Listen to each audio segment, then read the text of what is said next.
Southern trees bear strange fruit,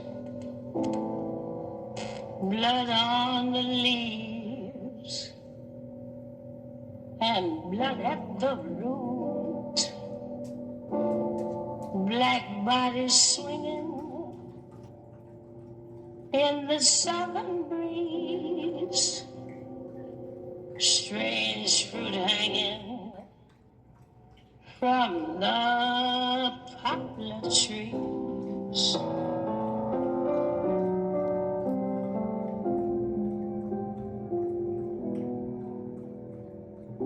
Pastoral scene of the gallant South,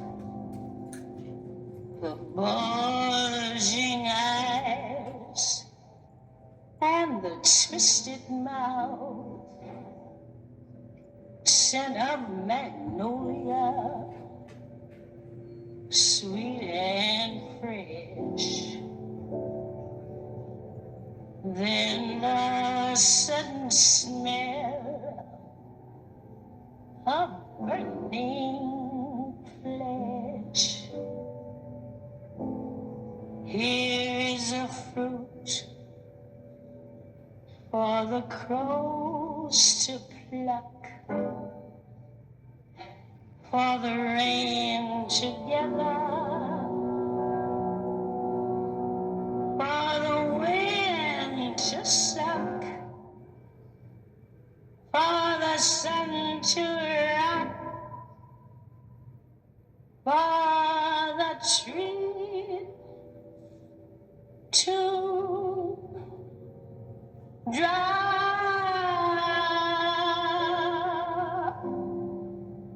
Here is a strange and bitter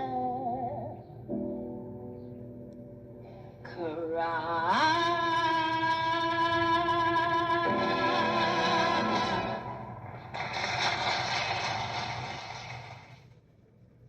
The story of Billie Holiday's early childhood is cloudy. Even her real name is a matter of debate.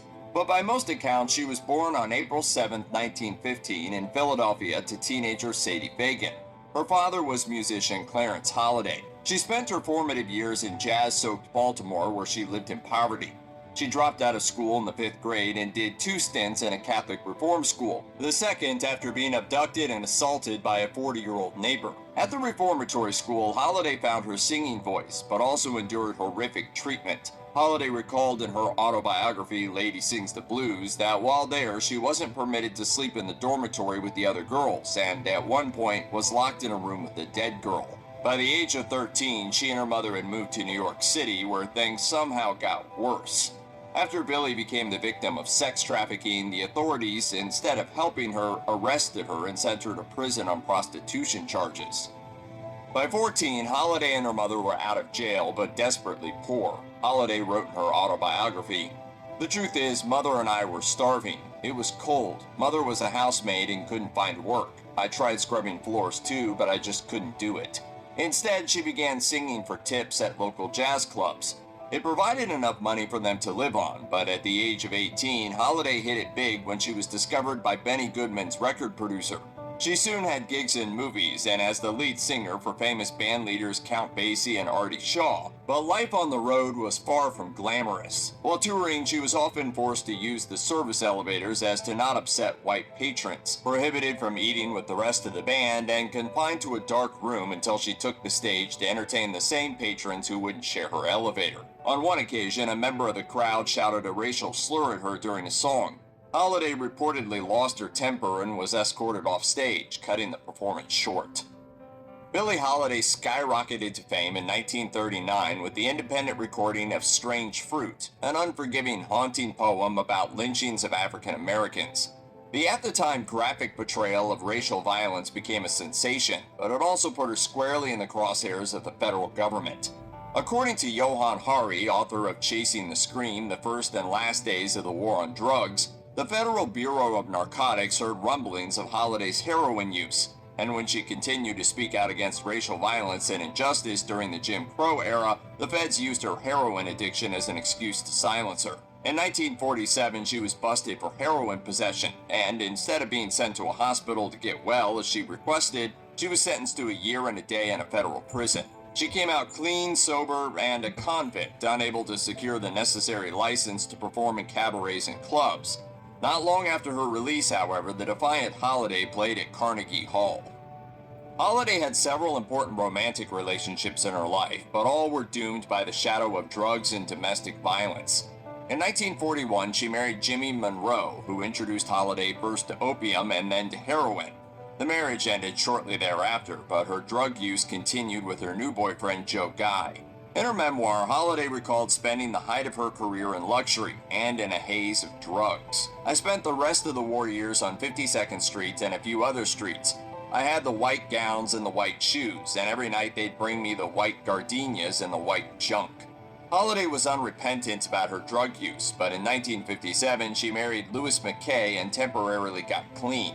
But McKay was abusive and swindled her out of her fortune.